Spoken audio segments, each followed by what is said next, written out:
居然有人要悬赏1000万杀了我，我该怎么办？1小时前，刚下班的我突然接到了同事小美的电话，让我赶紧上网搜索下自己的名字，有人在网上恶搞我。于是我赶忙回家，搜到了这么一篇悬赏贴，有人出1000万要在30日的0点之前杀掉我，甚至还把我的名字、田宇以及个人隐私曝光在网上。这难道是哪个无聊的人恶搞我吗？但不管怎样，现在的时间已经是晚上11点，我不由得心里生出一阵恶寒，拿出电话，赶忙打给了男友。可电话响了很久，一直无人接听。没办法，我又回拨了小美的电话，她也在尽力安慰着我，你别太在意，可能就是谁的恶作剧。虽然我迎合着，但心里总是觉得毛毛的，这万一有人当真了，那该怎么办？帖子上有我所有的信息，我抱怨着跟小美讲，我男友的电话一直打不通，短信也不回。听到这，小美还是仗义地说，等他20分钟，他这就来我家陪我。这时候时间已经是11点20，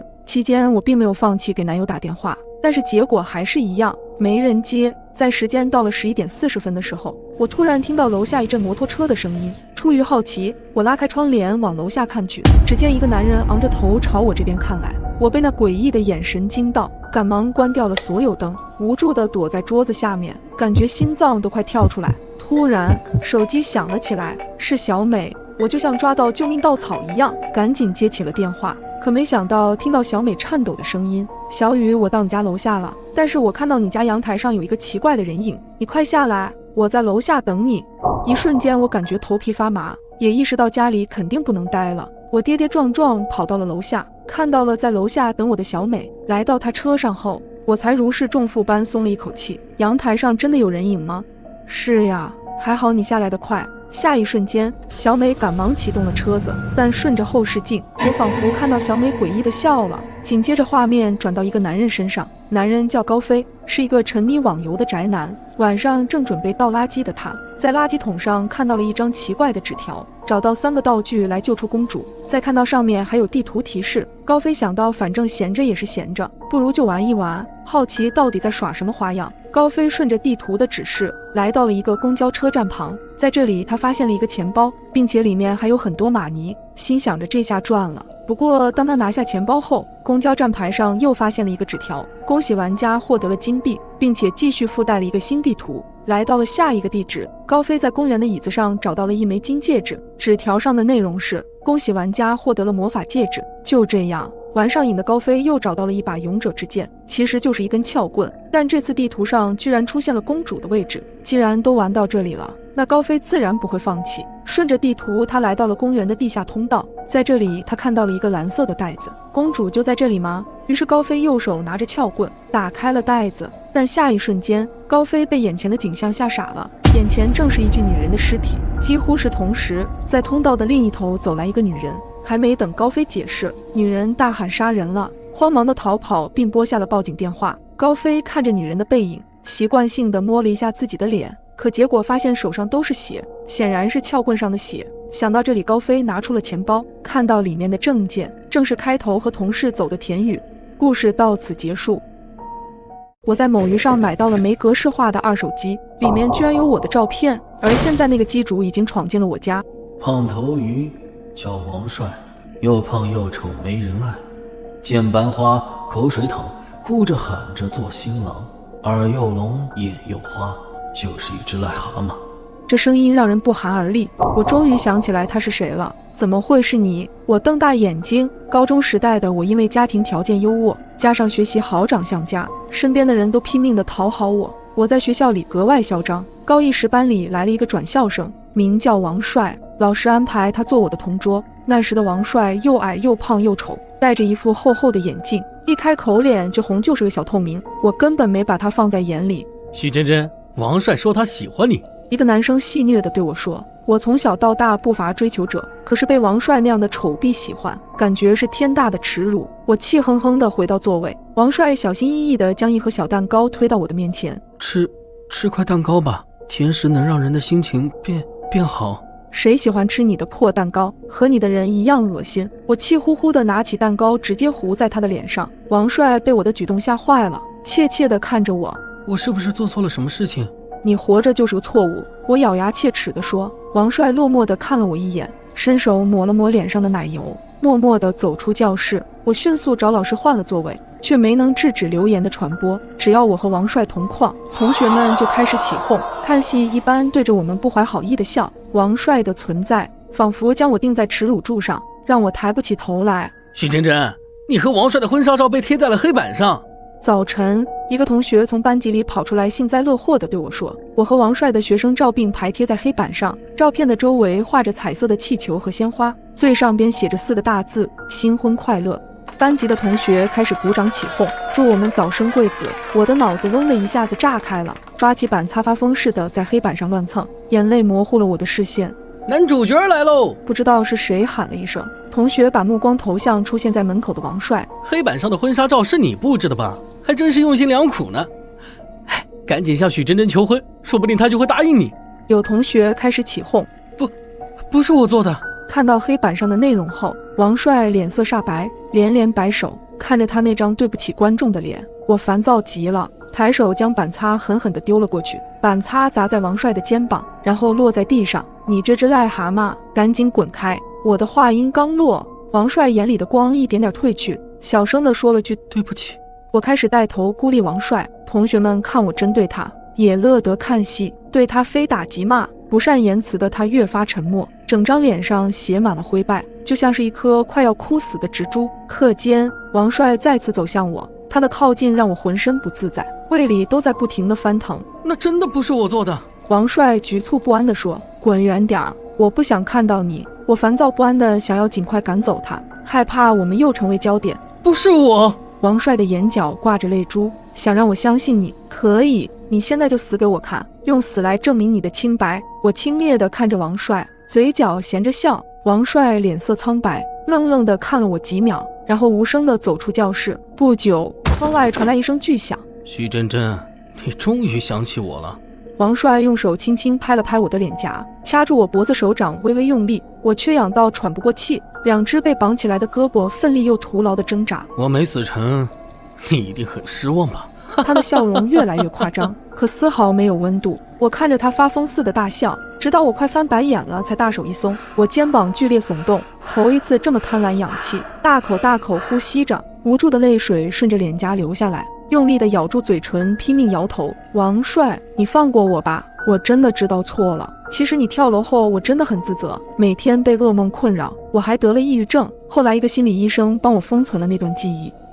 放了你，说的轻巧。你感受过被人羞辱、生无可恋的味道吗？你体验过骨头4分5裂的滋味吗？许真真，在我的面前，你不配谈条件，这些都是你欠我的。王帅的双眼充血，他不停地在笑。放过我好不好？我真的知道错了。我再次低三下四的哀求。哼，如果那天我没有跳下去，你一定还会像以前那样对我，又怎么会知道你自己是错的？王帅的话让我顿时哑口无言。你现在的结局叫罪有应得。王帅说完这句话，举起刀对准我的胸膛。就在我以为自己要命丧黄泉时，警察突然破门而入，也将王帅制服。泪眼朦胧中，我看到了墙边挂着的花，它的名字叫紫色风信子，花语是救赎和忏悔。每个人都渴望忘记过去的不快，尽情地拥抱今天。可是我今天的遭遇就是昔日种下的恶因。校园暴力会对一个孩子的身心造成不可逆的伤害，雪崩到来时，没有一片雪花是无辜的。我怀疑有杀人犯混入了我们这栋楼，而他此刻正在疯狂砸我家的门。楼道的声控灯伴随着砸门声也亮了起来，可我不敢往外看。就在这时，402的小伙通过了我的好友申请。怎么了？发生什么事了？我激动的手都在颤抖。终于有人回复我了，便赶忙将今晚的情况大致跟他说了一下，让他别出门，小心一点。402的小赵年纪不大，25、6的样子，平时会晨跑和健身，是个身强力壮的年轻小伙。这下即使是敌人在暗，我们在明，胜算也大了些。我还告诉他，在我门口的人可能是王叔，我让他千万别出门，只要不出门，等警察来，我们就没事了。可402却慢悠悠回复我一条：什么王叔？他刚刚不是还来我家检查门窗吗？我上来看看。502说门口那人手上是有刀的呀。我怕402上来受到伤害，连忙阻止：哥，别上来，他有刀，你去看看新闻，今晚麻集市发生凶杀案了，凶手到现在还没抓到，很有可能就是门口那人啊。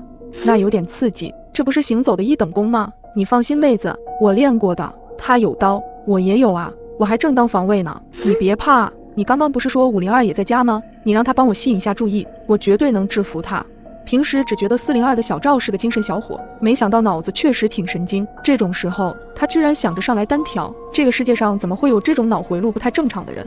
你别上来添乱了哥，他现在的目标是我呢，你就在家待着，你别等会儿把自己给搭进去了。可那边再也没了回应，这小子不会已经收拾东西上来了吧？我赶紧将这件事告诉502，502同我一样，气得连发3个问号。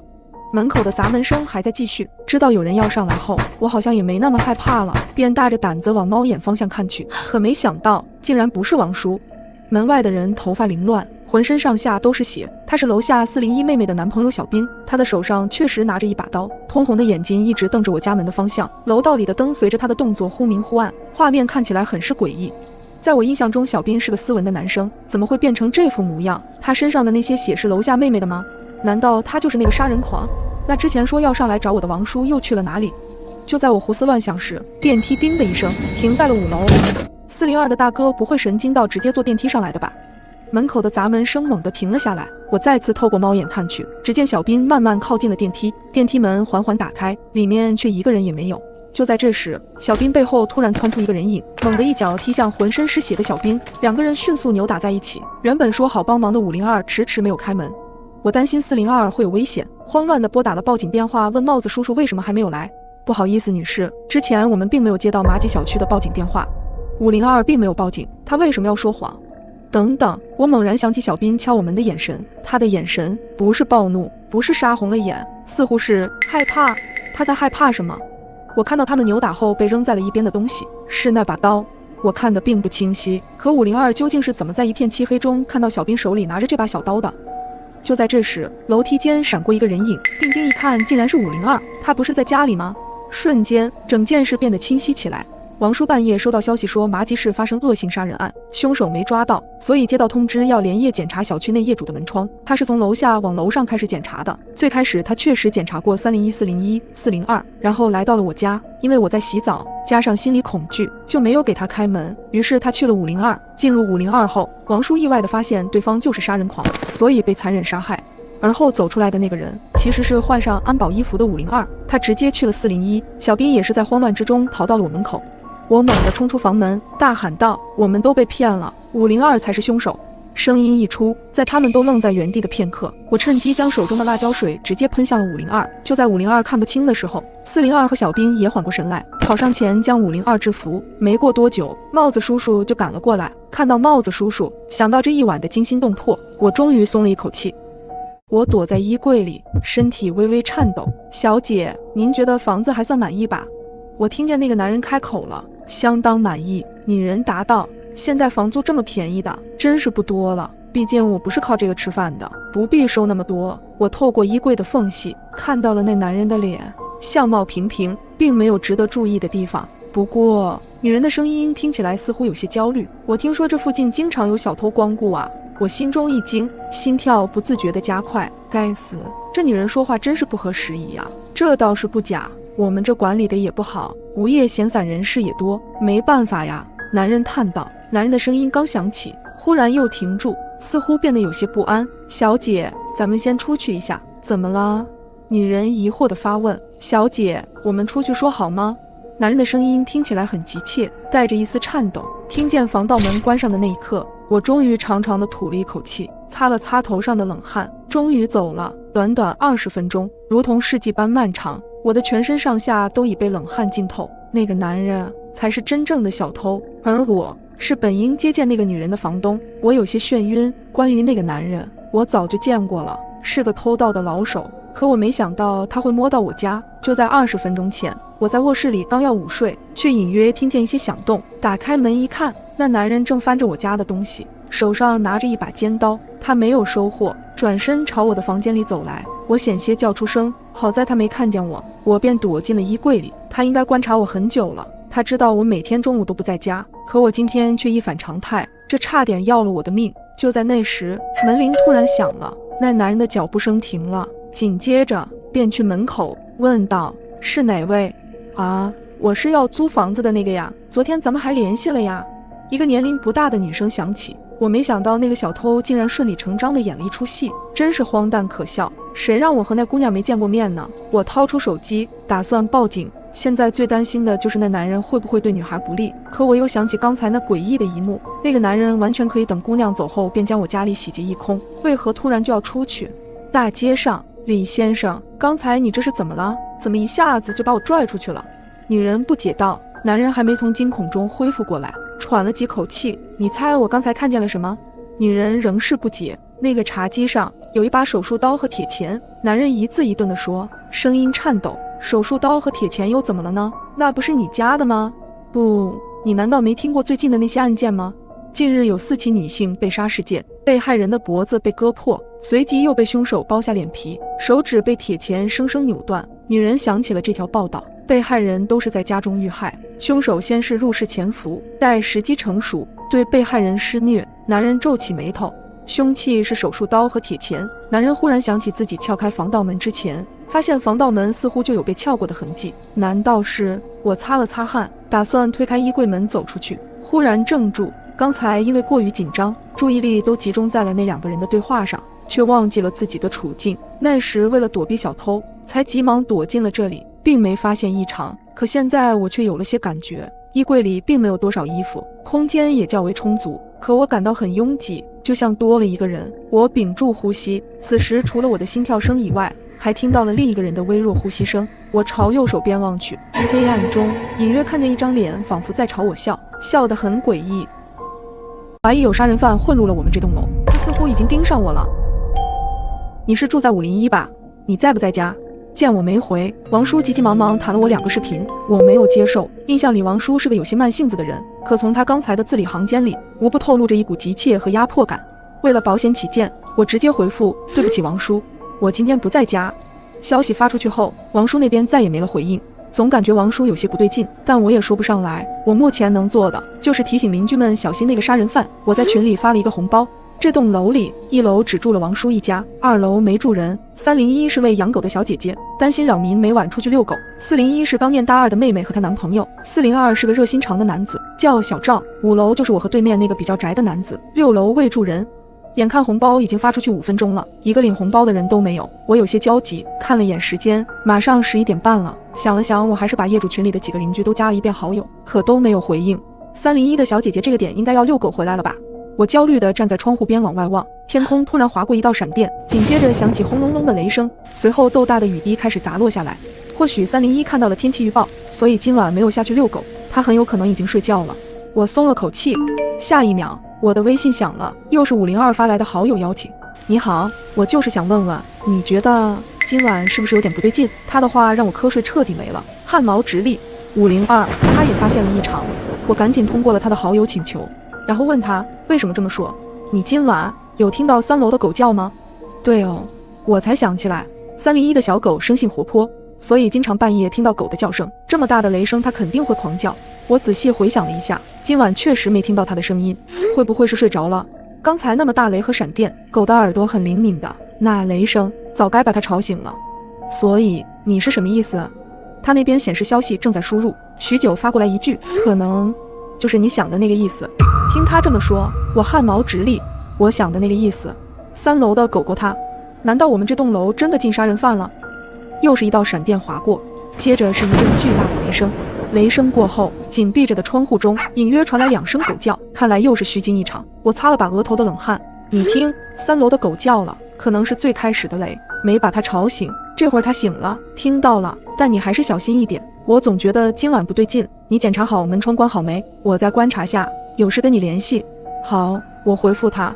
我瞅了眼门口，门是关好了，但还可以更结实一些。我悄悄把桌子挪到门口时，门外突然传来一阵细微的呻吟声，有人在我门口。救命！我赶忙透过猫眼看去，可门外一片漆黑，什么都看不见。我吓得赶紧给502发消息，我家门口有个人，可我看不见。你家那个位置能帮我看看吗？我吓坏了，打字的手都在颤抖。过了许久，他回我了，确实有一个人趴在你门下，他手上还拿着刀。我从我家猫眼看对面502，除了一团漆黑和一点绿光外，什么都看不见。楼道里这么黑，他怎么会看得如此清晰？是王叔吗？没看清楚，我马上报警，你躲进卧室不要出来，把房间门反锁好。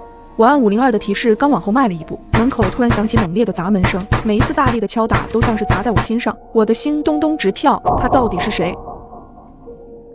你听过电梯游戏吗？听说这是去往另一个世界的通道。而我最好的闺蜜小圆，正是因为玩了这个游戏被困在了另一个世界。现在我正准备去救她，我一个人来到了教学楼漆黑的1楼电梯口，按步骤，先按了去往4楼的按钮，电梯来到了空荡荡的4楼，很快关上了电梯门。我继续按步骤操作着，就这样电梯到达了10楼，终于接下来要去5楼，我内心不由得紧张起来，心想会进来一个什么样的女人。随着叮的一声，电梯到达了5楼，只见门缓缓打开，等了好久也没见人进来，我下意识就对这个游戏的真实性产生了质疑，心里默念着对小圆的歉意。就这样，电梯门缓缓关上了，可就在电梯门即将关上的那一刹那，突然一只惨白的手从外面伸了进来，死死抓住电梯门，我顿时被这眼前的一幕吓得双腿发软。随着那手的阻挡，电梯门也缓缓打开，我慌忙把头低了下去，半眯着眼，只见走进来的那女人身穿连衣裙，且有着一双惨白的腿。随即那女人忽然问了句：“你要去哪？”刚准备回话的我突然想起了帖子的内容，千万不要和她说话。我始终保持着沉默，可就这时，她忽然朝我走了过来，渐渐地跟我挨在了一块。好奇的我极度想看下她要干嘛，就不由自主地睁开了眼睛。此时我才看到她的脸庞完全被长发遮住，就像电影里的贞子，搭配昏暗的电梯灯光，那氛围恐怖极了。突然我想到了帖子的内容，就吓得赶紧又闭上眼睛，心想接下来肯定要完了。但奇怪的是，时间1分1秒的过去，没见那女人攻击我，也没有听见她的声音。就这样，我慢慢地移动到了电梯按钮处，按了1楼，电梯开始往上升了。按帖子里的说法，此刻我正在进入异世界。终于，电梯升到了10楼，还没等电梯门完全打开，我就早已做好了逃跑的准备。可我刚迈出电梯一步，一只冰冷的手搭在了我肩膀上。你要去哪？来不及多想，我一把推开了他，我慌忙从中跑了出来。当电梯门完全关上的那一刻，电梯里却传来了一阵阴森的笑声。我也没有在意，就着急地往厕所方向跑。可来到厕所后，我找遍了每个坑位，仍没有发现小圆。正当我纳闷时，身后突然传来了一个声音：“小夏，原来你在这。”这声音很明显是小圆。我兴奋地回头一看，果然是他，就忍不住要上前去给他个拥抱。但正当我想过去时，忽然手机响了，电话竟然是小圆打来的。电话那头的小圆很焦急：“小夏，你来了没有？”瞬间我陷入了恐惧中，那眼前的这个小圆是怎么回事？现实世界的那个小圆又是怎么回事？还没等我反应过来，眼前的小圆就冲我笑着走来，我吓得慌忙逃出厕所。当我刚出厕所时，忽然撞到了一个人，定睛一看，正是小圆。此时我也分辨不出真假，就扒开他继续往前跑。可刚跑出去没几步，就听到后面传来了打斗声，回头一看，才发现2个小圆扭打起来。只见一个小圆手持拖把朝着另一个小圆打去，但那个小圆好像若无其事一样。这时手持拖把的小圆忽然回头对我说：“别看热闹了，小夏，快来帮我！”我瞬间意识到，这个手持拖把的小圆才是真的。终于，在我和小圆的努力下，顽强的假小圆还是倒了下去。小圆见我累得气喘吁吁，就问道：“小夏，你没事吧？”“哎，我也没想到会这么危险，就不该让你也过来的，对不起了。”“没事儿，找到你就好。”拥抱后，彼此心中的恐惧逐渐退散了不少。回到异世界的宿舍后，小圆就和我说起了遭遇。异世界太危险了，咱们还是趁早离开这吧。万一那个假小圆醒了，咱们怕是都活不成。不会吧，他应该短时间醒不了。你可别忘了，这个异世界还有另一个我呢。他要是也突然回来了，咱俩也危险。放心吧，他现在也睡得正香呢。难道你已经遇到了异世界的我了？他点了点头。对了，你男朋友小帅呢？不是跟你一块来了吗？说到这儿，只见小圆叹了一口气，突然哭了出来。原来，当小圆和她男友乘电梯到达5层时，那女人就上了电梯。从她进电梯的那一刻起，小圆2人就明显感觉到阴冷了许多。小帅吓得紧紧贴在电梯边缘。紧接着，电梯很快来到了10楼。忽然，小帅一把将小圆推向了那女人，自己飞快地跑出了电梯。那女人将头紧紧贴近小圆，说了句：“你要去哪？”小圆顿时被吓得魂飞魄散，惊慌的她连滚带爬的终于逃出了电梯，一直跑到走廊厕所才停了下来。那女人也没有追上来，但她并没有为自己的顺利逃脱感到庆幸，反而因为小帅的抛弃觉得很寒心。于是她就准备自己一个人回到原来的世界，但走了一半才忽然想到自己并没有把这个游戏当回事，所以并不知道回去的方法。无奈的她只能悄悄地躲进厕所里，准备搜索下回去的方法。但因为这里是异世界，所以根本上不了网，这才尝试着给我打电话。但幸运的是真的打通了。可没过多久，她却听到了厕所门外有人喊自己，那声音很明显是我的。但小圆知道真正的我此刻还在原来的世界，眼前的小夏绝对是异世界的，就没敢回应。可门外的小夏正一个个门找过来，最后还是开到了小圆所在坑位的门。小圆在惊吓之余，拿起了旁边的扫把，经过一番激烈搏斗后，贾小夏倒了下去。为防止被异世界其他人发现，小袁就拖着贾小夏藏在了楼道。恰巧给我打电话的时候，听到厕所的声音，再然后就碰到了我。听完事情的来龙去脉，随后我俩便来到了电梯口，准备回到原来的世界。按照帖子上的方法，我们按步骤操作着。可当经过8楼时，却从电梯外传来了吼叫声。那声音很明显是异世界的贾小夏发出的，看来他醒了。当电梯来到10楼后，门刚一打开，突然就进来了一个人。这人正是小帅。小袁见后顿时一惊，正想说话，却忽然把脸转过去，但眼前的小帅却甚是狼狈。可能小袁出于怜悯，竟然走了过去安慰起小帅。可小帅突然惊恐地盯着电梯门，慌忙说：“快关上电梯！”我就赶紧关上了电梯门，接着来到了5楼，心想着终于又到了惊心动魄的时刻。随着电梯门的打开，我们心跳不断加快。我再三嘱咐小袁他们，电梯开门后千万不要看那女人，更不要和她说话。但电梯门开后，等了些许还没见有人上来，我就慌忙按起了关门按钮，但此时门好似失灵了。我努力地按着，但门仍然没关。就在这时，门外忽然吹来了一阵冷风，我们猛地一哆嗦。随后我隐约看到有个穿红衣的女子正快速地朝这边飘来，眼看那女人越来越近。此时的我心中百般无奈，寻思这下绝对完了。可正这时，忽然小帅的手伸过来，按上了关门按钮，门竟然奇迹般地关上了。门外那女人刚准备进来，就被卡在了门外。这时电梯显示正在下降，由此可见，我们正在返回原来世界的路上。小夏，我们现在这是要回去了吗？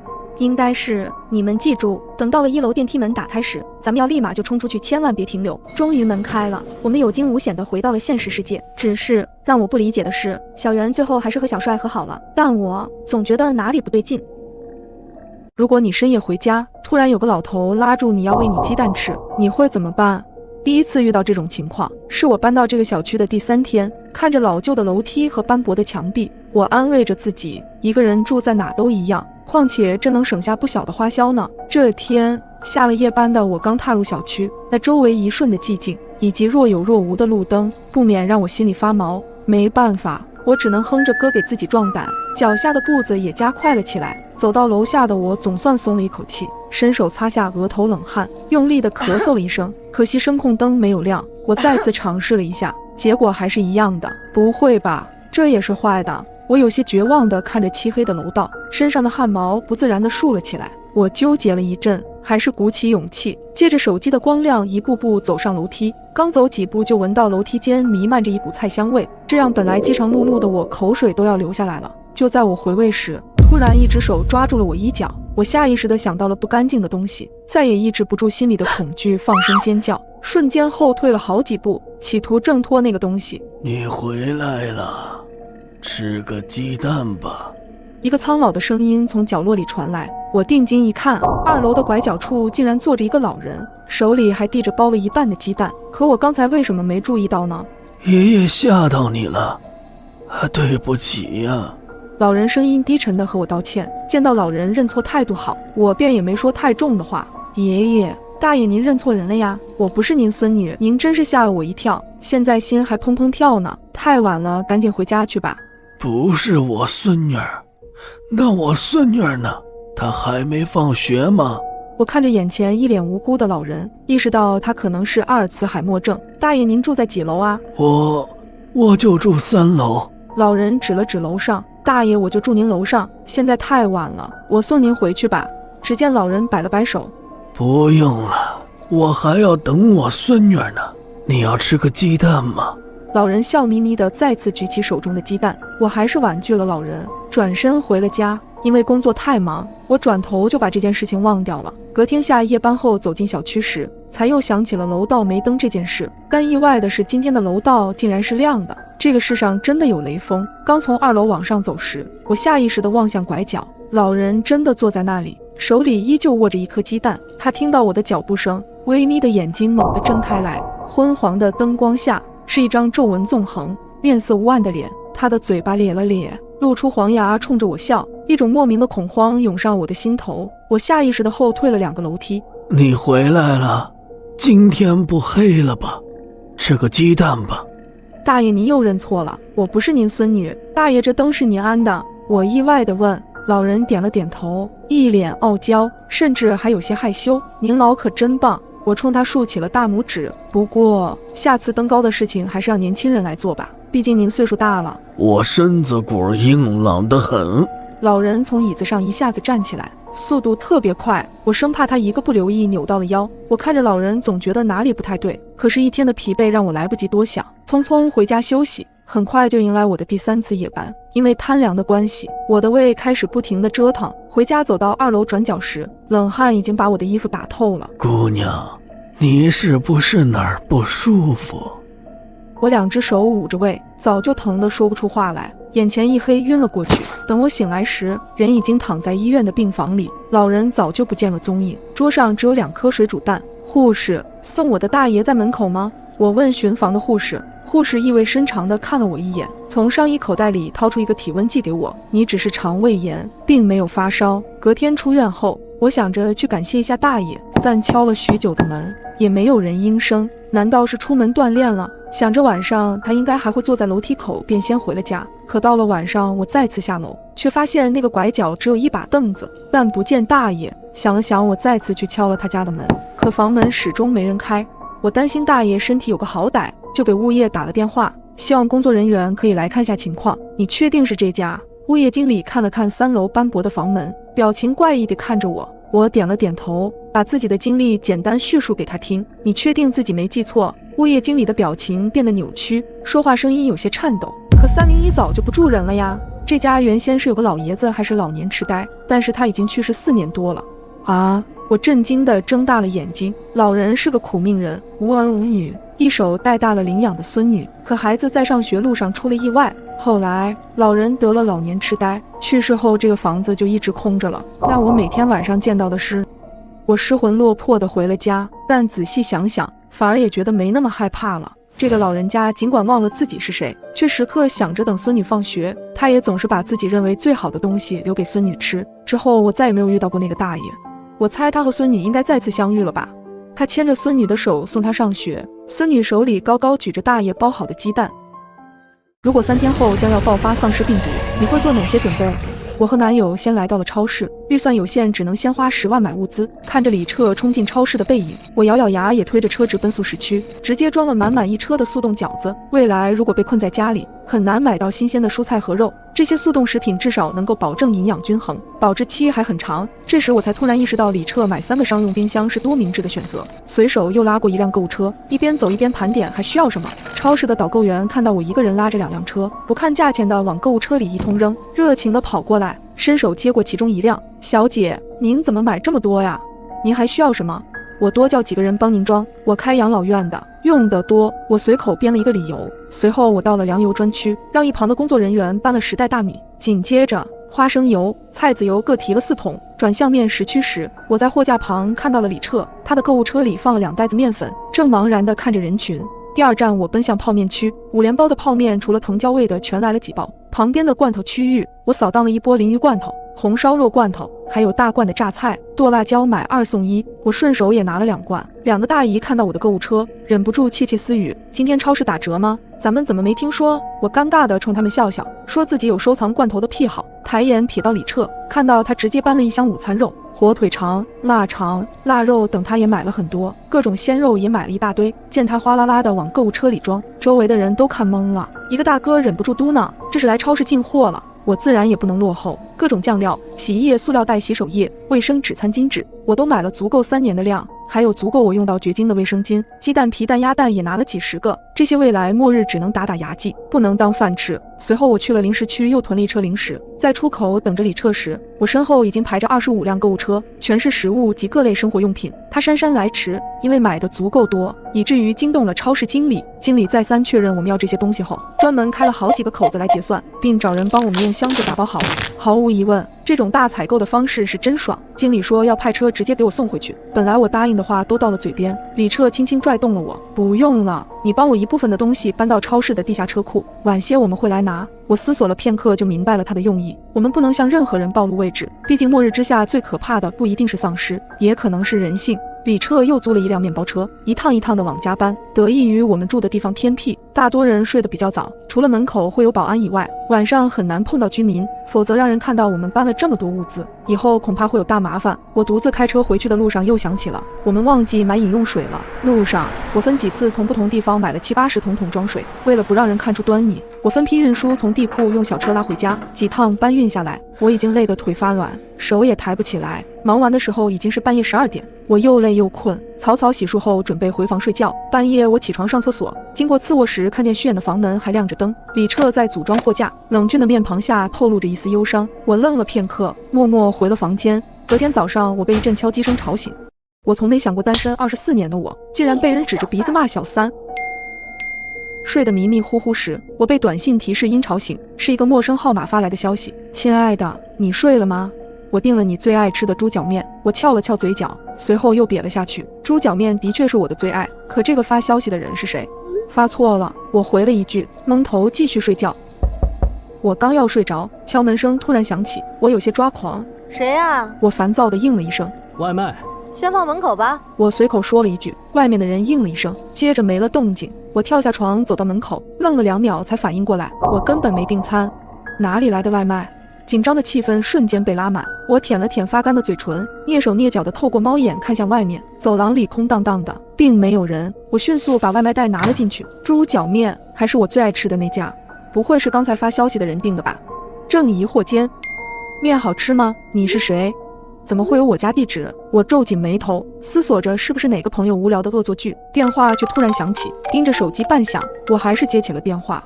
佳佳，原谅我吧，我是爱你的。一个充满磁性的男声响起，我张大了嘴巴，他居然还知道我的名字。哎，你肯定是找错人了，别再找我了。我很是反感的解释。别闹脾气了好吗？这人神经病吧？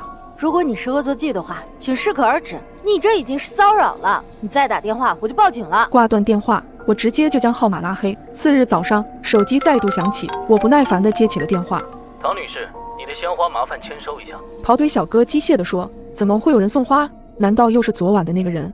懵逼的我起床打开了门，看到跑腿小哥手里的花，我的脸色变得很难看。红色的包装纸下，一大束黄白相间的菊花，颜色的反差让这束花显得很诡异。哎呀，谁这么缺德呀？旁边正在扫地的刘阿姨说了一句，我怀里的花就像炸弹，被我直接抖落在地上。这时电话再次响起，又是陌生号码，我气愤地接起电话。喂，唐佳佳，你是不是唐佳佳？女人愤怒的声音响起，我愣了2秒，感觉有些莫名其妙，蹙起眉头犹豫地问道：“你是？”唐佳佳，你这个狐狸精！女人爆了粗口。你有病吧？我根本不知道你是谁。我被她气得够呛，母胎单身24年的我忍不住提高了声音：“你少在这给我装像了！那个渣男又是给你订饭又是打电话，你真是不要脸！”电话那头，女人的火气很旺。听了她的描述，我豁然开朗，原来她和昨晚上那个人是一家的。我告诉你，我根本不认识他，你们再骚扰我真的会报警！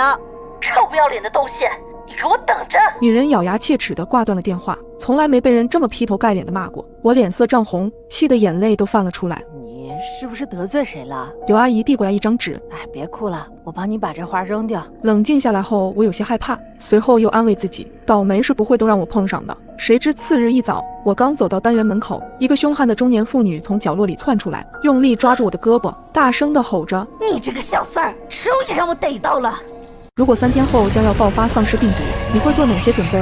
睡得迷迷糊糊间，我听到了一阵敲击声，2个安装师傅出现在了我家，正在安装安全系数比较高的金属门。在他们一顿操作完之后，我和李彻又准备出门囤物资。我们先进了药店，李彻就向店员说了一大堆药名，店员惊呆地瞪大了眼睛。我还需要一些外伤用药，碘酒、纱布、酒精、云南白药什么的，麻烦您帮我配齐。店员好奇问了一句：“您买这么多药是要做什么用的？”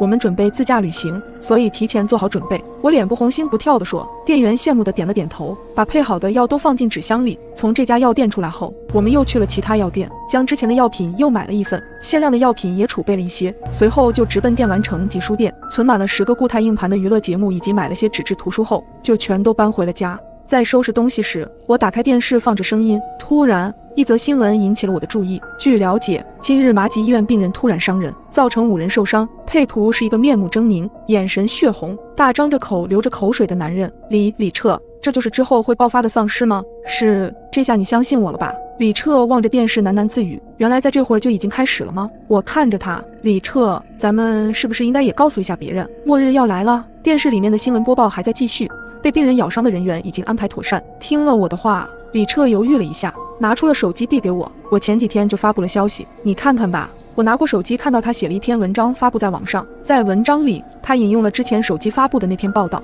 讲了一些如果丧尸爆发会出现的惨状，告诉大家丧尸在不久后爆发，希望大家有所准备。我只能做到这一步了，咱俩又没什么亲戚，跟朋友也有讲过，他们更多的也只是认为我是开玩笑。他无奈地看着我，我继续往下刷，这篇故事热度还是有的，有人说这是危言耸听博取流量，大部分人都当作看故事一样嬉笑着说博主有妄想症，也有今天回复的，估计是看到了新闻，表示很有道理，马上去囤物资。我抿了抿嘴，确实，当时李彻跟我说的时候，我也质疑过他，哪怕现在我也只是信了大半。我叹了口气，一切只能尽人事听天命了。一声巨响把我吵醒，我猛地睁开眼睛，还没天亮吗？我皱了皱眉，竖起耳朵听着动静，外面十分嘈杂，撞击声、爆炸声、哭喊声夹杂在一起。突然，一股气味钻进鼻腔，烟糊味，什么东西烧焦了吗？我一路嗅到客厅，家中这股烧焦的气息无处不在，应该是从外面传进来的。想到这，我拉开阳台的窗帘，我瞬间惊呆了。马路上抛锚了好几辆汽车，浓烟有一半是从汽车散发出来的，巨大的火光从对面的门店炸出。抛开浓烟，还有人在奔跑，楼下一堆人围在一起不停地攒动，奇奇怪怪不知道在干什么。但诡异的是，我没有听到一个人说话，更多的是奇怪的咀嚼声。我愣怔地看着楼下，满目疮痍。突然，一阵痛苦的惨叫声让我浑身血液冷凝，我浑身止不住的颤抖。下一秒，一个丧尸猛地转过头，我看到他一双毫无生气的眼睛里带着原始的饥渴。丧尸真的爆发了！我整个人呆若木鸡，冷汗呼呼的往外冒，连后退的勇气都没有。李彻从身后拉上的窗帘，直接将我搂在怀里，捂住了我的眼睛。我会变成他那副模样吗？说这句话时，眼泪灌进了我的嘴里，又咸又涩。听了我的话，李彻却突然红了眼眶。我一定会保护好你的。我和李彻的手机突然响个不停。如果你在评论区跟人吵起来，而那个人半夜来找你，扬言要杀了你，你会怎么办？这疯子这么快就到了。下一秒，他发来一句话：嘿嘿，我来杀你了。无法呼吸的我拼命抑制住狂跳的心，裹紧被子，僵直的坐在床上，眼睛紧盯着手机。黑色头像发来消息：我在楼下了。紧接着他又说：我在电梯里了。2分钟后，他发来新消息：我在走廊里了。寒意彻骨，我不禁开始发抖，心脏几乎蹦出胸腔。1分钟后，消息再次弹出：我在门口了。我猛地坐直，透过虚掩着的卧室门看向客厅，不远处就是防盗门，静静伫立在黑暗之中。在他之外正站着一个可怕的疯子。我怎么也想不到自己会因为在评论区骂人而招惹上这种事，现在真是无比后悔。如果时间能回到2个小时前，我一定做一个温和有礼的短视频用户。敲门声骤然响起，我一个机灵强忍住恐惧走下床，手中紧握着刚从厨房拿的菜刀，手心里沾满了凉汗，悄悄抵至门口。我慢慢把眼睛贴到猫眼上，向外望去，赫然看见门外站着个人，他低垂着头，五官藏在帽檐的阴影里，看不清脸。他穿了件全黑色的塑料雨衣，把主要的面部特征遮挡得严严实实。我盯着他，紧咬嘴唇，不敢大声呼气。这个要杀我的疯子，仅与我有一门之隔。急促震耳的敲门声一下下撞击着我紧绷的神经，猫眼里他越凑越近，然后猛地将眼睛贴上来，一只布满血丝的眼珠占据了整个猫眼，他直勾勾地与我隔着猫眼对视，似乎能看到我一样。我擦！我不小心惊呼出声，左手握紧菜刀，屏住呼吸。我用另一只手快速给安警官发了消息：安警官，他来了，他来了，就站在门外。好的，我们马上到，千万不要开门。奇怪的是，信息刚发完，敲门声戛然而止，夜晚重归于静。什么情况？他走了吗？我不敢放松，重新顺猫眼向外看去，那个身穿黑雨衣的人不见了。昏暗的走廊内空荡荡的，空无一人。我吞了口唾沫，只感觉浑身冰凉，冷汗如瀑，盯着猫眼又直看了好一会儿，这才放下心来，便拖着沉重的步子往卧室走，手指划拉着电话屏幕，看着他刚刚给我发来的几条消息，简直毛骨悚然。突然，下方一条新消息猛然蹦入眼帘：我在你背后。我大叫一声，挥刀就朝身后劈去，黑暗中刀刃劈了个空，什么都没看到。赶紧点开灯，喘着粗气环顾整个客厅，除了我根本没有第二个人。抹了把汗涔涔的额头，我握着菜刀愣了好一阵，然后一屁股瘫倒在沙发上，手指都在哆嗦，吓死老子了！我才反应过来自己被整了，那疯子进不来门，所以离开时特地发一条唬人的消息来吓我，真该死啊！手机又响了起来，是安警官发来的，嫌疑人已经被我们控制了，穿黑色雨衣，身上还有刀，我们在小区门口了，你下来确认下嫌疑人吧。太好了，心总算放下来了。缓了一会儿，我开门向楼下走去。我从没想过单身24年的我，竟然被人指着鼻子骂小三。我挣扎着摆脱女人的束缚，狠狠地瞪着她。我根本就不认识你，少在这里信口开河。中年妇女一脸鄙夷。现在的小三真猖狂啊，提上裤子就想不认账啊。她的声音很大，立即引来众人围观。你认错人了！我涨红了脸说，女人根本不听我解释，钳着我用力往外拖。我急忙呼救，却没有人愿意帮忙。大姐，把你男人喊出来，我们对峙一下。我决定反向自救。女人愣了一下，猛地停住脚步。我顺势挣脱她的束缚，和她拉开距离。周围有人窃窃私语，怀疑可能是女人认错了人。听到有人向着我说话，我暗暗松了一口气。女人甩了甩头，冲着人群里吼了一嗓子：“赶紧滚过来，别做缩头乌龟！”顺着女人视线的方向看过去，一个缩头缩尾的男人从人群中走出来。我看着他，迅速进行了人脸搜索，确定根本不认识他。男人看了我一眼，窝囊地说：“老婆，别闹了，我……”男人的声音我莫名觉得熟悉。女人暴喝一嗓子：“你出轨的时候想过我会闹吗？我根本就不认识他！”我气得浑身颤抖，大声辩驳：“佳佳，咱们的事儿他都知道了。”男人急得直跺脚，貌似小声提醒我。听他喊我名字，猛地反应过来，这几天给我打骚扰电话的就是他。你们是一伙的！我怒怒切齿，声音嘶哑地说：“不要相信他们，他们是骗子！”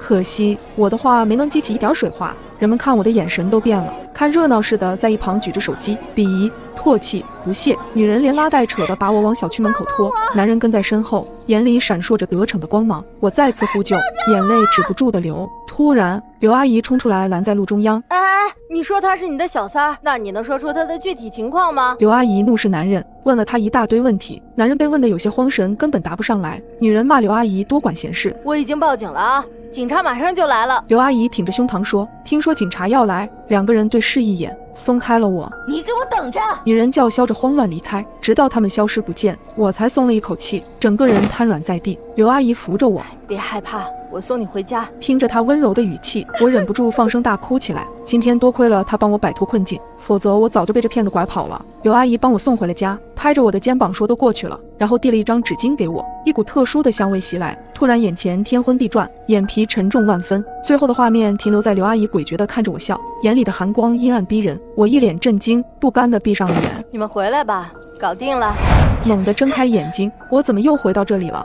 我看着女人连拉带扯的把我往小区门口拖，男人跟在身后，眼里闪烁着得逞的光芒。如果按照刚刚的剧情，我的呼救只会引来刘阿姨，然后陷入更危险的境地。我不能就这样不明不白的被带走。我心一横，将男人旁边彪形大汉的手机夺了下来，用力的摔在地上，狠狠的用脚去踩。叫你拍，我叫你拍！这一切发生的太快，彪形大汉根本来不及阻止，等几个人反应过来时，手机已经粉身碎骨。你赔我手机！彪形大汉冲过来要拉扯我，我眼疾手快躲在男人身后。彪形大汉薅住男人的脖梗，狠狠地说：“不赔我手机，今天谁也别想离开，让警察管管。”听着悦耳的警笛声，我终于安心下来，颤抖着不停地对着彪形大汉道谢。我是个小偷，而我现在却躲在衣柜里主动报了警。快来救救我！我压了压帽檐，抬头瞄了瞄四周，迅速将手里的宣传单卷起来，卡在麻吉小区1203住户的门把手上。1204门把手上的宣传单还在，这是我3天前放上去的，依旧保持着之前的模样，说明住户已经至少3天没有回来过。我的脸上露出一抹得意的笑容。我叫唐玲，每天穿梭在附近小区各楼层发传单。不过这并不是我的主业，我的主业是小偷，门把手上的宣传单就是我的信号弹。入夜，我穿戴整齐，拿着工具再次来到麻吉小区。之前我已经观察过了，这个小区没有监控，于是我大大方方走了进去。我熟练地打开1204的房门，一股沁人心脾的清香扑鼻而来。我轻轻关上房门，凭借头灯熟悉屋内环境。鞋柜里都是女性的鞋子，卫生间里只有一套洗漱用具和女性化妆品，可以断定住户是独居女性。我顿时放松下来，在屋子里搜索着值钱的东西。随后我便在大衣柜底层发现了一个沉甸甸的首饰盒，打开一看有些傻眼，里面竟然不是首饰，是2根金条。这姑娘还真是不一般。我将金条放进口袋，然后将首饰和原位置放好，关上衣柜门准备撤退。可当我刚走到门口，竟然听到钥匙转动门锁的声音。不好，有人来了！我的头皮瞬间发麻，情急之下直接躲进了大衣柜里。我长舒了一口气，下一秒是房门被关上的声音，紧接着屋子里亮堂起来。由于衣柜正对着门口的方向，所以透过衣柜门缝，我正好可以看到整个屋子里的情况。我看到一个穿着连衣裙的女人，她放下皮包，甩掉脚上的高跟鞋，坐在沙发上开始揉脚后跟。大约过了1分钟，女人从沙发上站起身，径直朝衣柜走了过来。我冷汗呼的一下冒了出来，暗道一声不好，如果女人拉开衣柜门发现我怎么办？将他打晕，然后逃走，还是跪地求饶。女人的脚步声越来越近，我的心也提到了嗓子眼。女人的手已经碰到了衣柜门，我紧紧咬住嘴唇，将扳手用力攥在手里。突然间，女人的电话铃声响起，女人迟疑了一下，手松开了柜门，转身去接电话。我一只手捂着快要跳出胸膛的心脏，一只手擦了擦额头上的冷汗，幸好只是虚惊一场。干嘛？我刚到家。女人用甜的发腻的声音接起了电话，对方应该是女人的爱人，她对着电话在撒娇。既然想人家，就来看我啊，我做好宵夜等你啊。女人愉快地挂断电话，还有一个男人要来，那我岂不是更走不掉？原本我还想着等女人去卫生间或是睡着时离开，现在难度系数更大。我躲在柜子里心乱如麻，掏出手机看了看，周鑫依旧没回我消息。我咒骂了他几句，周鑫是我的男朋友，我们算是雌雄大盗。刚刚我就给他发过求救消息了，以往他营业时遇到困难都会给我发消息求助，我会按他的提示来到客户家里，以推销员的身份纠缠客户，吸引他们的注意力，帮周鑫脱身。今天我被客户堵在家里，他却没了音讯。客厅里，女人正拿着一瓶红酒倒入2只高脚杯中，她似乎心情很好，端起其中的一杯小酌了一口，的在杯沿上亲了一下，人脸解锁失败。凌晨3点，我听到我放在客厅充电的手机发出了语音提示，我浑身汗毛瞬间竖起。一直以来我都有一个习惯，睡前手机充电一定是放在客厅里。人脸解锁失败，我又一次听到了这个提示。为了更好的照顾80岁高龄并且有轻微老年痴呆的外婆，我的门一直是虚掩着的。开始我以为我的手机出现故障了，但很快我就发现不是，因为我听到了人的喘息声，很轻，就那么一下，但我的耳朵还是清楚地捕捉到了。此刻我心跳得很快，冷汗从我后背缓缓渗出，一个念头清晰地在我脑海里浮现，有人进入了我的家中，会是谁？贼吗？还是什么入室抢劫犯？不管是哪个，我都希望他能知难而退。家里根本没多少现金，所有的钱都在我的电子银行里，但很显然他还在试图解锁我的手机。我蹑手蹑脚地下了床，悄悄地扒在门边，探出头。这一瞬间我瞪大了双眼，我看到一个很高的女人站在我放手机的桌子前，她探着头，弯着腰，身体扭曲成一个奇怪的弧度，伸长脖子，而我的手机不断地发出人脸解锁失败的提示。我紧张的冷汗都出来了。她的头发很长，像杂草一样胡乱地堆在肩膀上，似乎很长时间都没有梳理过了。我家房子的门锁是防盗锁，走廊上没有监控，但一直以来都没有出现过任何问题。这个女人到底是如何进来的？这时我看到了厕所的门晃了一下，我感到了微弱的风。很显然厕所的窗户没关，我们住的地方厕所的窗户对着外面的公用通道，那女人是从厕所爬进来的。外婆的房间就在我隔壁，我心里拼命祈祷着外婆不要起夜上厕所，但是我的祈祷并没有生效。我听到了外婆下床的声音，女人伸着的脖子一下子缩了回来，她猛地扭过了头。我躲在门后，大口大口地喘着粗气。那一瞬间，我看到了女人手里握着的是一把尖锐的刀。我是个平凡的记者，外婆又已经80岁了，我们根本打不过那个身强力壮的女人，而我的手机偏偏还在那女人面前。隔壁的门开了，我听到了外婆蹒跚的脚步声。漆黑中，她的视线不太好，很显然她看到了那个女人，但她以为那是我。小右，你怎么大晚上穿着外面的鞋子啊？你刚下班回来吗？我听到了外婆的声音，我心里疯狂大喊着，外婆，那不是我，不要靠近她。外婆，快点回去。那女人动了，虽然我看不见，但我听到了脚步声。外婆终于意识到了那人不是我。你是谁？你怎么在我家房子里？外婆虽然有老年痴呆，但犯病的时间不固定，她有时候是清醒的。这一刻，她显然非常清醒。我焦急地死死攥紧拳头。外婆现在的处境非常危险，那女人是拿着刀的，我必须立刻出去救外婆。但同时，我却发现自己懦弱的竟然迈不动脚步。强烈的恐惧让我只能缩在门后面。我外婆还在大声询问那女人是谁，但紧接着她的声音戛然而止。就这么一下，外面死一片的寂静，我的心脏快要从胸膛里跳出来。这时我听到了外婆闷哼了一声，我的眼泪从眼里喷涌而出，我肩膀颤抖不已，紧紧地捂住嘴巴。我知道外婆被他杀害了。我蹲在地上，屏住呼吸，不要发现我，不要发现我。我不断地祈祷着，但上帝没有听见。我感觉到了门外传来了呼吸声，我抬头看见那女人的头从门缝里探了进来，她咧嘴笑着看着我，眼睛瞪得极为夸张，我能看见她眼里的红血丝如同蛛网一般。我惊恐地尖叫起来，女人朝我扑了过来，我感受到了一阵尖锐的疼痛。下一刻我失去了意识，我猛地惊醒过来，桌上的闹钟刚好走向了3点。刚刚的一切难道是梦境？正当我以为那只是一个可怕的噩梦的时候，我听到了客厅传来了那个让我毛骨悚然的声音，人脸解锁失败。邻居杨老虎故意对着我家门把手咳嗽，我把他的所作所为发到公寓群里，大家都在骂他们一家。当晚他们儿子死了，邻居要让我偿命。小磊助手提醒您，门外有人停留。我拿起手机调出门上的监控视频，隔壁的女人立在我家门前，她见左右无人，扯开口罩对着我的门把手咳嗽了好几下，然后心满意足的离开了。我头发都要立起来了，立刻把这段视频转发到公益群。425住户，我记得你阳了有3天了吧？你干的是人事吗？你知道恶意传播传染病是犯法的吗？微信名为李梅红的账号发了一长串语音，声音尖锐，用词粗俗不堪。你他妈的凭什么拍我？你他妈侵犯我肖像权了，知道吗？住我对门的邻居说话了。425，你这种行为影响的是整个4楼人的身体健康。李梅红的丈夫刘涛跳了出来，你们咳嗽能忍住啊？你们以为自己是谁呀？连别人咳嗽都要管，大号感冒而已。看你们那怕的死样，厉害就搬出去住，搬到高级小区住。他还嬉皮笑脸地说：“早养早好，我们这是在帮你们。”这一家子都不是什么善茬，他们还有个小孩，白天在家里打篮球，往墙上钉钉子，深夜动不动就尖叫，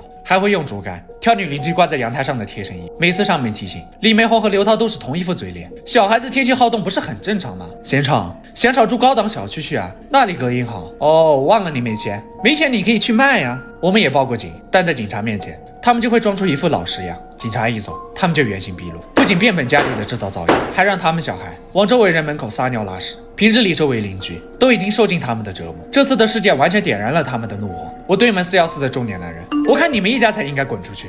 325毒瘤，一家子都恶心到极点了。刘涛怒不可遏，老子明天就挨家挨户吐痰去。我们家阳了，你们也都别想好过。随之而来的是隔壁小孩尖利的叫声，他一边叫一边拍篮球，好似恶魔。我正戴着耳塞睡觉，听到了隔壁又传来小孩尖利的哭声，然后是痛痛的撞门声，男人女人的哭和小孩的哭声混合在一起，很吵闹。有一瞬间，我恨不得拿把刀把他们一家都杀了。我的耳塞质量很好，消减了大部分噪音，能让我勉强睡着。他们夫妻俩也并不和谐，刘涛没什么本事，还很爱在外面沾花惹草，听说还传了病给李梅红。他们俩晚上吵架打架也是常事。第二天凌晨，我是被破门的巨大响声惊醒的，一看手机，才凌晨4点。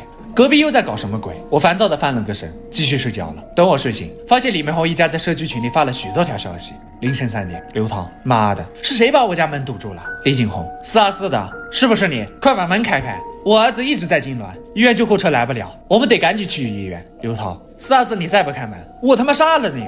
他们延绵不绝地辱骂着我，发泄着情绪，全然忘记冷静下来，想想别的开门的办法，好想把我骂死。他们家门就能打开一夜。凌晨3点半，李梅红开始哭着哀求了：“你们谁来帮帮我们？我孩子要不行了。”有一个没有备注房间号的人冷冷地说：“你们家明前有病毒，我们不敢去。325打119啊！两个傻逼。”刘涛，424，别他妈装睡了。李梅红，快开门啊！119 15分钟后才能到，我儿子要不行了。消防队来了，破门成功，带着小孩去医院了。刘涛在群里艾特我：“424，你这个贱人，我儿子要是有个3长2短，我一定让你偿命。”现在已经7点45分，我一脸懵，关我什么事啊？我回复道：“我没锁你家的门，我昨晚一直在睡觉，就没出过门。门外很安静，但我不敢开门，一是怕病毒，二是不知道隔壁会来没，怕他们2口子发疯伤害我。”我点开门口电子屏幕，发现摄像头不知道怎么了，什么也看不到。我透过猫眼往外看，刘涛突然出现在我门口，面部狰狞，犹如厉鬼。424，我儿子死了，他手里拿着一把明晃晃的尖刀。我试图解释，我很遗憾听到这个消息，但我的确没有堵你家的门。刘涛堵住猫眼，努力让声音听起来平静：“你先把门开开。”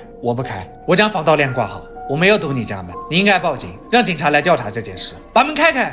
刘涛对着门拳打脚踢：“贱人，你现在把门开开，我给你一个痛快，不然我非给你拿个1000刀，再给你留口气，送你去喂狗。”我听得浑身发抖，拿出手机拨打了110，老旧的门摇摇欲坠。早知道我当时就应该咬咬牙，连门带锁全部都换了。424，我是警察，请开门，救星来了。我赶紧戴上口罩，冲到门口，手已经挨到门把手了。察觉到了不对劲，我看看猫眼，猫眼突然被刀刺穿，要不是我反应快推开了，尖刀会直接刺爆我的眼球，戳进脑子里。冷汗已经侵蚀了我的后背。就在我后怕之时，另一道中气十足的声音传来：“你干什么？”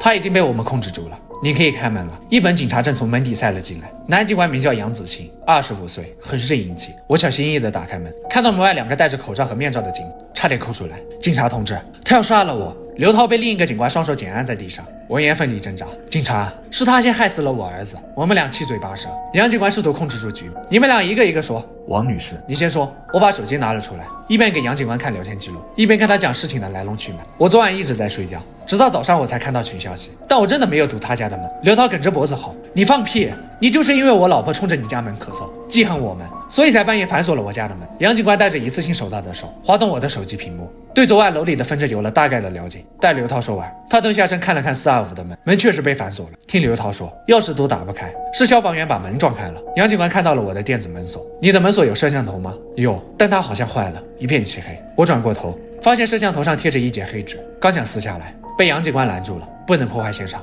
我讪讪地收回了手。走廊里的监控也早就坏了。刘涛又开始挣扎了，目眦欲裂，恨不得跳起来把我撕了。警察，这张纸肯定就是他贴的，他就是杀人凶手。杨警官皱眉，把他铐上。刘涛觉得自己受到了莫大的不公正，他才是杀人凶手，你们应该铐他啊！放开我！我知道了，你们跟他是一伙的，你们两个都被他收买了。杨警官无视刘涛的发电，义正言辞：你们两个都给我回警局。刘涛被铐在副驾驶座位上，我和杨警官坐在后座。我的手机震了一下，失足社区群里有人发消息了。杨警官道：打开。所以萨夫，你们孩子怎么样了？四一四回答道：似乎是没了。早上警察都来了，把萨夫那个男的和424都带走。有3个人发了震惊的表情包。我昨晚睡得太死了，什么也没听到。哎呀，节哀顺变吧。李红声音凄厉：你们都是害死我儿的凶手，你们昨晚但凡有一个人能帮帮我们，我孩子都不会死。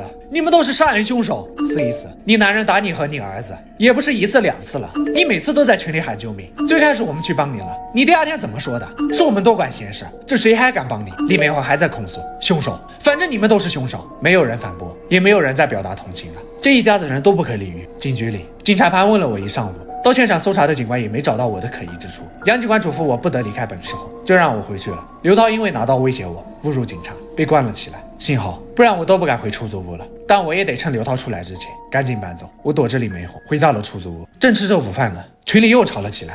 115，大家都不要开门。425那女的正在挨家挨户吐口水啊，有病吧？真没有素质。425，你现在知道为什么昨晚没人帮你家了吗？你再这样做，我们就报警了。李梅红，你们都是凶手，还是那个没有被捕的人？呵呵，你男人不是说只是大号感冒吗？真是刀子不落在自己身上，不觉得疼。谁都不是凶手，你们儿子就是被你们害死的。这人还配了一个捂嘴笑的表情。李梅红在群里破口大骂，其他人也看不下去了。兄弟，你这话就有点过了，要尊重死者。哼，一群圣母，进群都要改备注的，你为什么不改？那人干脆利落的改了个备注：526的你父亲。这个人有点可疑。杨警官没收了刘涛的手机，应该也能看见群消息。李梅红：526，我今晚就让你去陪我儿子。526，我可不下地狱。我皱皱眉，这人嘴也太毒了吧。第2天，公寓群又炸了，有人发了一张血淋淋的照片。526的房门大开，男人倒在血泊之中，已经死去多时。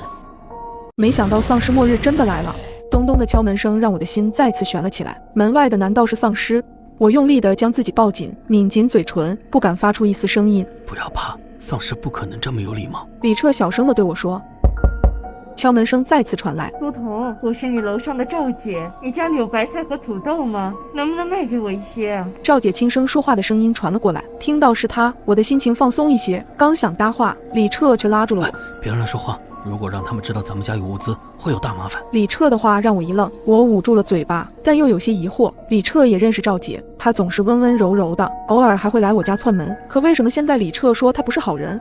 还有，他们是谁？苏童，我前几天看到你和男友搬食物了，咱们邻居一场，相互帮帮忙吧。听到屋内没说话，赵姐低声细语的声音又传来了。我有些诧异，当初为了防止别人发现，我们特地选在了半夜运输物资，甚至都用纸箱子打包好了。她为什么会知道？李彻示意我往外看，猫眼里，赵姐的眼睛左顾右盼，带着恐惧与焦急。不对，她的眼神总是往右侧在瞄。我吓得冷汗冒了出来，她的身侧有人。猛然间，赵姐用力的砸门声响起，我吓得差点喊出声，心扑通扑通狂跳起来。苏童，我知道你在家，给我点食物吧，求你了。她砸门的声音依旧没停。突然，门外传来一阵丧尸的吼叫，紧接着就是凌乱的脚步声，一个男人骂骂咧咧的声音响起。要不是你说他借物资，我会陪你走这一趟吗？这么危险你还砸门，赶紧给我想办法，不然老子拿你去喂丧尸！主播，我已经想到办法了，你们再给我次机会吧。赵姐唯唯诺诺的话越传越远，我紧张的心都要跳出来了。所以他们是来抢夺物资的，好像还不止一个人。如果开了门，那我和李彻岂不是很危险？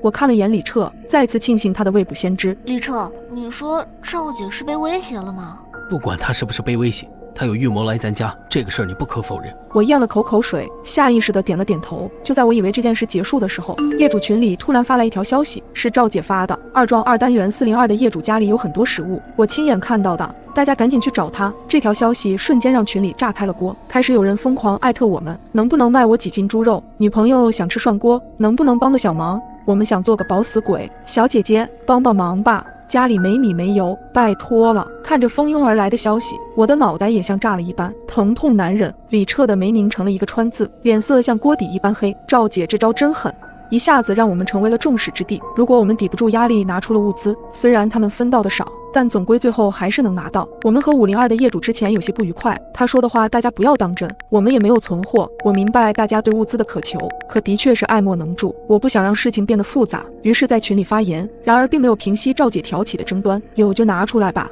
扭扭捏捏的算什么？要是我有，肯定大大方方和别人分享，毕竟患难见真情嘛。大家都是邻居，远亲不如近邻。你今天伸出援手，以后遇到难处大家也不会袖手旁观。现在可不是自私的时候。看着群中的消息不断，我气得浑身发抖。总有人站着说话不腰疼，既然这样的话，那储备物资的邻居接个龙，大家看看一共有多少食物，也好合理分配一下。李彻的消息刚一发出去，群里顿时鸦雀无声。几分钟过去了，没有一个人参与接龙。李彻无奈地冲我耸了耸肩，看吧，这就是人性。门外丧尸的低吼声传来，刚刚赵姐的敲门声引来了许多丧尸站在门口徘徊。他们应该进不来吧？我的双手全是冷汗，惊恐地问李彻：这门我提前做了加固，材料结实得很，就算他们撞门也不可能打开。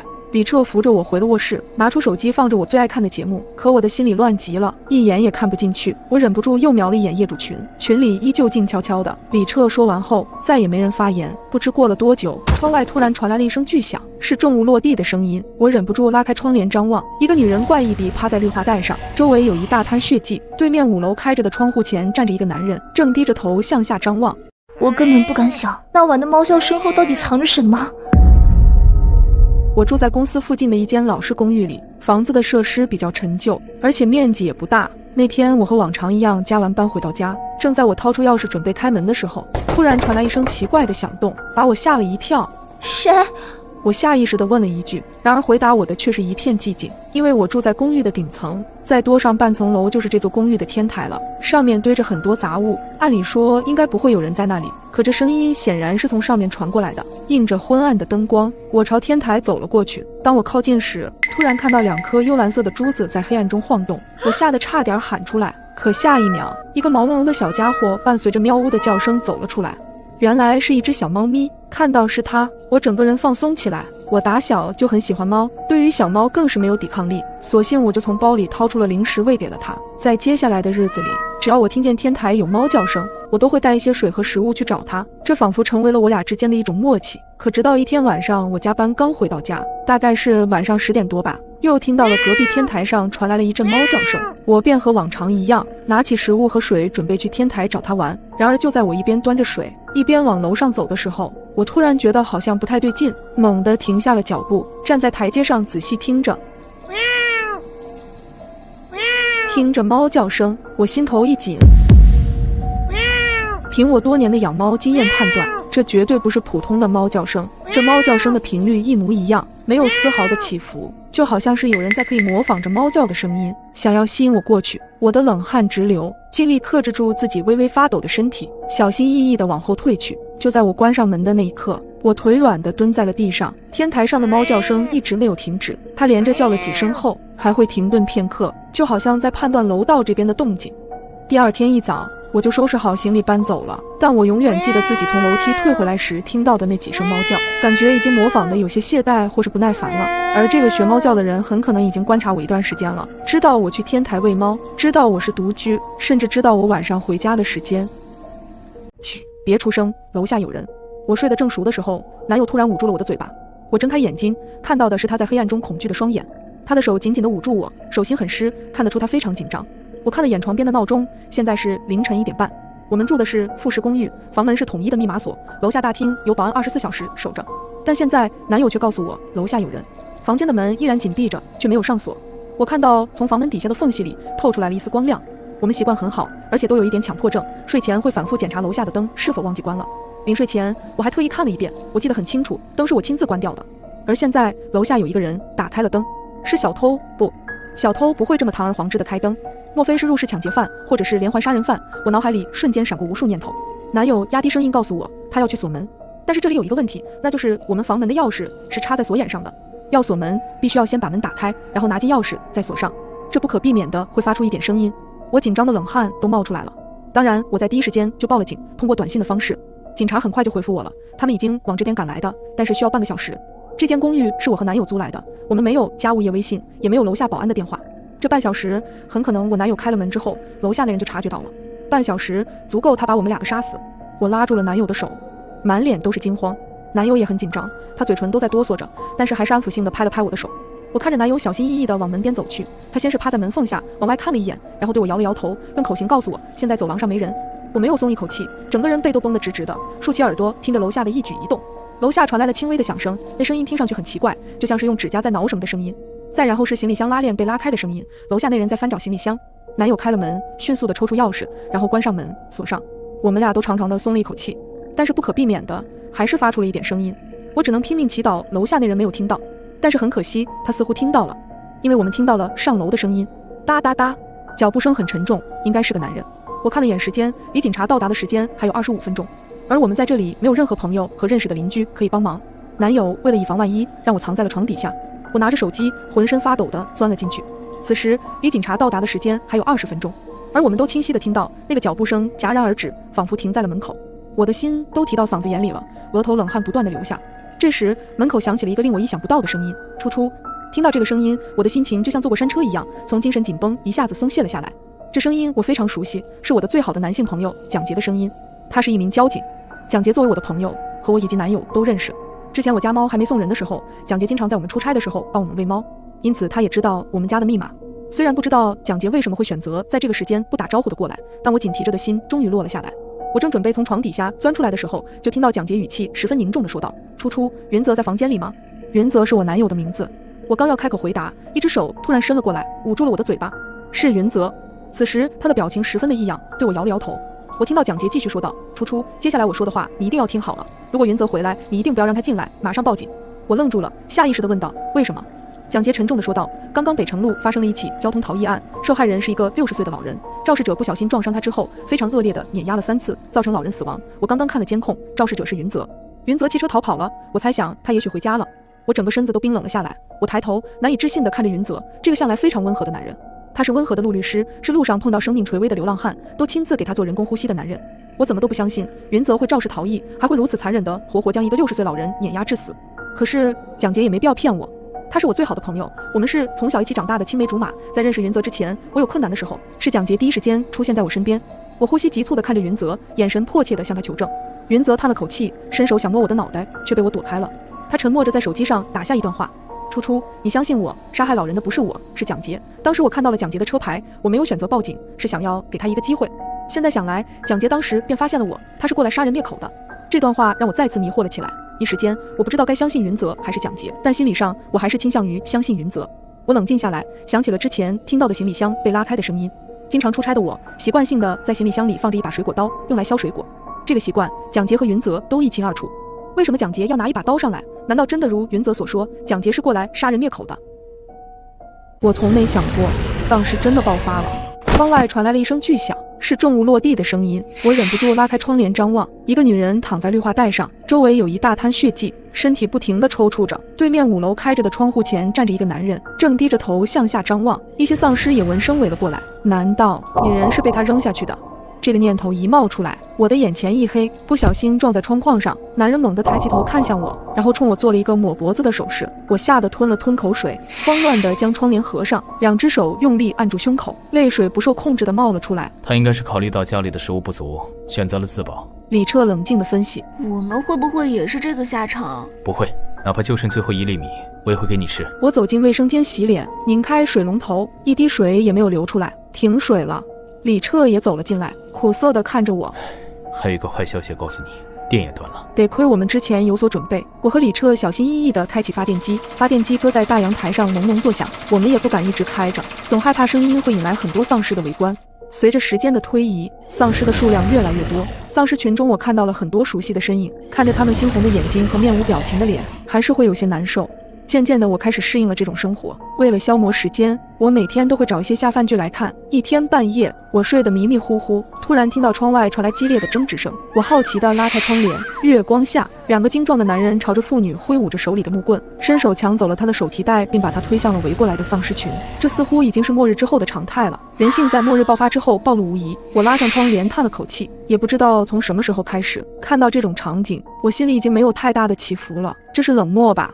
我心底自嘲一声，可我知道自己救不了他们，甚至可能会因此把自己和李彻的命搭进去。李彻不知道什么时候也醒了。躲避丧尸已经很难了，如今还要防备自己的同类，真是悲哀。活着不易，我只想好好的保护着你。李彻的话音还没落，厨房里突然传出来一声异响，他赶紧跑过去查看，我也跟了出去。透过厨房推拉门看去，窗户上不知道有什么东西在滚动，一种不好的预感让我的心颤了2下。李彻冷着脸将我拉到身后，咬了咬嘴唇，我去看看。你把卧室的门反锁上。他提着一把剔骨刀，正要打开厨房门，我的心一下子揪了起来。李彻，回卧室，锁好门。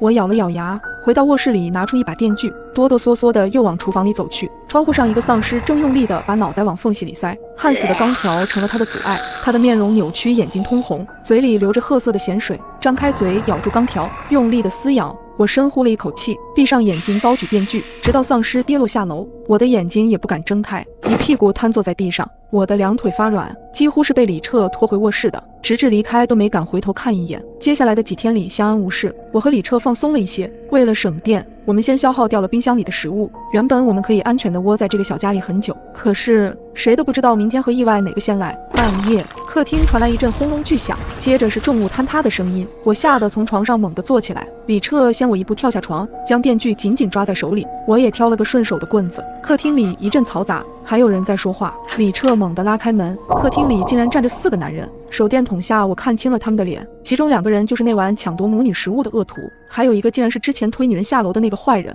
我内心一阵吐槽，人渣怎么都聚在一起了。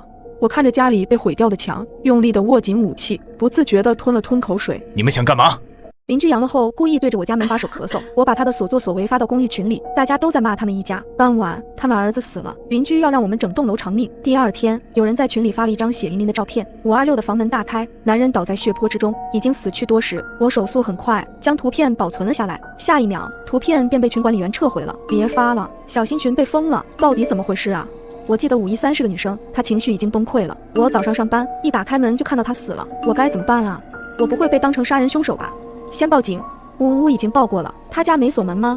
门大开着，不会真的是425的人干的吧？这种事情没有人敢妄下结论。见没人回复，205默默把消息撤回了。刘涛还在警局里，难道是李梅红干的？我的侦探魂熊熊燃烧，真想冲上去看看，可我怕病毒。有人感叹道：哎，这楼里越来越不太平了，我已经想搬走了。我心道，俺已经刷了1晚上租房软件了。警察来了，我观察着现场照片，照片是目击者从自己房间门口拍的，死者面朝房间内侧，面部朝下，应该是被人从背后偷袭。图片有点模糊，看不清伤口到底在哪儿，肯定不在背上，难道是脖子？我脑子里浮现2个词：熟人作案，一击毙命。所以凶手应该不是李梅红，2个人跟仇人一样。526的男的不会和和气气的请他进屋，更不会把后背交给他。没过多久，听到有人敲门，王女士，我是杨子欣，估计是来问我话的。他们站在门外，我们可以进去问你几个问题吗？在争取他们同意后，我给他们消毒并让他们进来。杨警官打开了黑色皮的笔记本，开始询问我：你认识住在526的人吗？只在楼梯间打过照面，但是他刚搬来的时候，因为噪音问题，跟425一家发生过很多次冲突，好几次差点跟刘涛打起来。有报警吗？他没有，但我偷偷报过，都没能有效解决。昨晚你有看到或者听到什么反常的动静吗？其实昨天晚上526的人来找过我。杨警官抬头看了我一眼，眼神变得犀利了一些，详细说说。大概是8点多，我正在工作，听到有人敲门，我看监控，发现是一个男的，他说他住526，让我打开门，想跟我说点事。我一个女生，哪敢给他开门啊？他还没戴口罩，太不自觉了。我就让他在门外说，他非要进来，我就不搭理他了。他见我不理他了，骂了我2句，去敲我对面的门了。但我对门那时好像还没回来。杨警官在本子上写了一会儿，问我可以看看你的监控吗？我忙不迭点头，可以。监控画面和我说的大差不差，并没有什么有价值的东西。我看着杨警官眉头紧皱，猜到这案子很棘手了。杨警官告别之后去问下一家了。我收拾收拾就出门去找房子，回来的时候，杨警官已经问到309了。我还是第一次见到309开门，住在里面的也是个年轻人，对杨警官的问话很是配合。杨警官回头看我，吓了一跳，天爷，你口罩上都是血啊！我这才注意到自己流鼻血了，你怎么了？309转头进屋给我拿了一包手帕纸和新的口罩，可能是天气太干了。我接过纸和口罩，谢谢你。这个309人还挺好的吗？我找了几天的房子，不可思议的是，不管是哪里，一大半住户都阳了，但我一定要做好防护，坚决不阳。回家的路上，一个男的迎面走来，他不仅没戴口罩，还一边走一边自以为潇洒地抽着烟。我刻意躲着他，贴着墙根走，不知何时，男人竟然走到我身边，朝我吐了一口烟气。他看着我，冲我得意地笑着，N95都挡不住他滂臭的口气。我真想给他一耳光，但想想我那麻杆粗细的胳膊，只敢瞪他一眼，然后撒腿跑了。我隐约觉得嗓子有点不舒服，上楼梯的时候头越来越沉。我不会发烧了吧？是下午那个男人。天哪，我严防死守这么多天，就因为那个男人，功亏一篑了。畜生啊！我昏昏沉沉回到出租屋，正在开门，发现我门锁上的摄像头被砸碎了。我打开手机，想在群里质问是谁砸我的摄像头，看到4、5个杨警官的未接电话，群里还有个视频。刘涛先是踹了好几下我的门，然后拿锤子砸我的摄像头，让你装这个，你不装这个就不会出这么多事，都是因为你。杨警官从楼梯口过来了，你怎么不接电话？头太疼了，没注意。杨警官，你别靠近我了，我好像发烧了。你没碰上刘涛吧？他下午放出来了，给你打电话你不接，我就赶紧过来找你了。杨警官还是朝我这边走了过来，面罩下的双眉紧皱，有血腥味儿，很浓重的血腥味儿，让他隔着口罩和面罩都闻到了。425的门被撞坏之后，一直没有修理。杨警官打开虚掩的门，血腥味儿扑面而来，屋子里很黑暗，只能借着对面楼宇透进来的光，看清墙边的床上躺着一个人。杨警官打开灯，刘涛仰面躺在床上，血液喷射了一大片墙壁。我捂着嘴问杨警官，致命伤是颈部大动脉对不对？和杀526的凶手是同一个人对不对？那人如同幽灵，悄无声息地来，收割完生命后，悄无声息地离开。我脚底生寒，他到底是谁？又为什么杀人？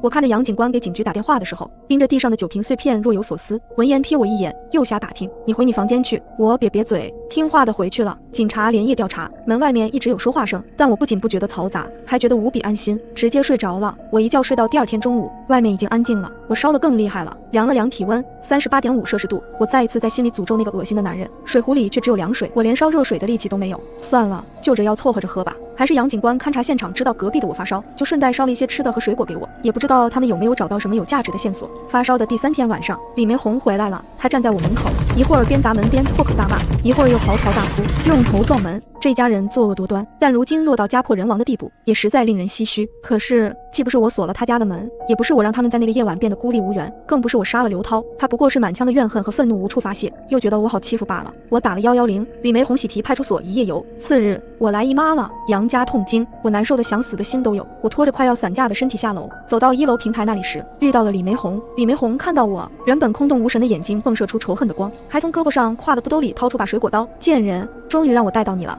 我要让你给我儿子男人偿命。我转身往楼上跑，也就跑了10几个台阶，我就不行了，喉咙和肺像破风箱，呼啦啦的响。紧挨着楼梯的309打开了门，我来不及思考，冲了进去，关上房门。李梅红在外面砸门，309正要出门，看到我闯进来，有些惊讶。我背靠着门，不停咳嗽，他后退几步，警惕地看着我，你阳了。我终于缓过来了，缩在角落。我是424的，对不起，我没有办法，有人追杀我，我跑不动了，才进到你房间的。我拿出随身携带的消毒水，喷洒了一圈，真的对不起。309看我的眼神突然无比阴冷，让我觉得他比屋外的李梅红还要危险。他的一只手背到了身后，你阳了，为什么还进别人家？你是要把病毒传染给我吗？门外传来救星的声音，李梅红，你在干什么？你在警局闹完回来还闹，你是真想被关个10天半月，让你儿子丈夫后事都没人料理吗？杨警官敲敲门，里面的开门。我打开门，顺便把被我摸过的门把手消了消毒。李梅红，你还待在这里干什么？等我把你抓进警局吗？李梅红不甘心地瞪了我一眼，灰溜溜地走了。309看到杨警官，脸色好看了些，是杨警官啊。他的手从背后拿了出来，什么也没拿。杨警官与他寒暄几句，带着我走了。我与杨警官上楼，309关上房门，微微别扭地走下了楼。我瞧着有些奇怪，想回头再确认一下，被杨警官制止了。他压低了声音提醒我别回头。上到4楼，杨警官对讲机响了，杨哥，目标已到楼下，大田跟上，通知技术组快点过来。我震惊地睁大双眼，我看着杨警官的背影，突然热血澎湃了起来，真相似乎浮出水面了。